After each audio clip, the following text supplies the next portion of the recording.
మన దేవుడైన యెహోవా అద్వితీయుడగు యెహోవా. మోషే ఇశ్రాయేలుతో మాట్లాడుతూ ఇలా అంటున్నాడు, ఓ ఇశ్రాయేలు, దేవుడెన్నుకున్న జనాంగమా విను, మన దేవుడు అద్వితీయుడు.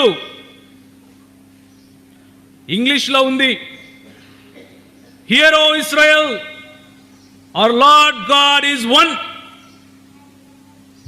అద్వితీయుడు అని తెలుగులో అనువాదం చేశారు, వన్ అని ఇంగ్లీష్లో అనువాదం చేశారు. అద్వితీయుడు అంటే అర్థం ఏంటంటే ఆయనను పోలినవాడు లేడు అని, అలాంటి ఇంకొక ఎగ్జాంపుల్ ఇవ్వలేము అని. ఒంటరి అని కాదు, ఒంటరి అని కాదు, ఒకడే అని అర్థం. ఒకడే అంటే you cannot give any example, ఆయనను పోలి ఇంకొకడు లేడు.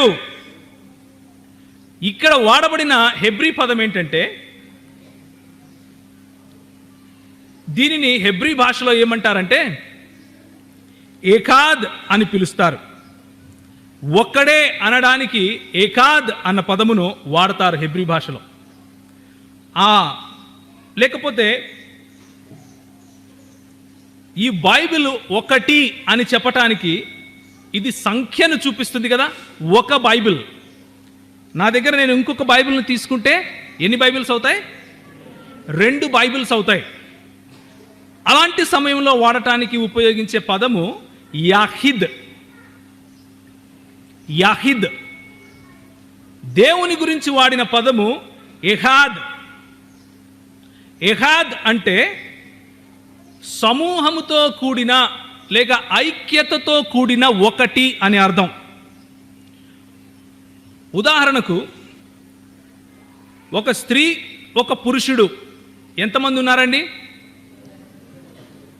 ఒక స్త్రీ ఒక పురుషుడు, వారిద్దరూ కలిస్తే ప్రభు ఏమన్నాడు? వారు ఏమవుతారన్నాడు?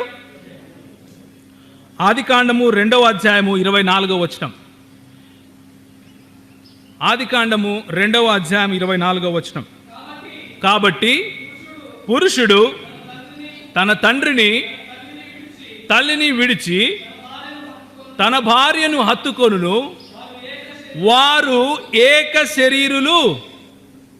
శరీరము అవుతారు.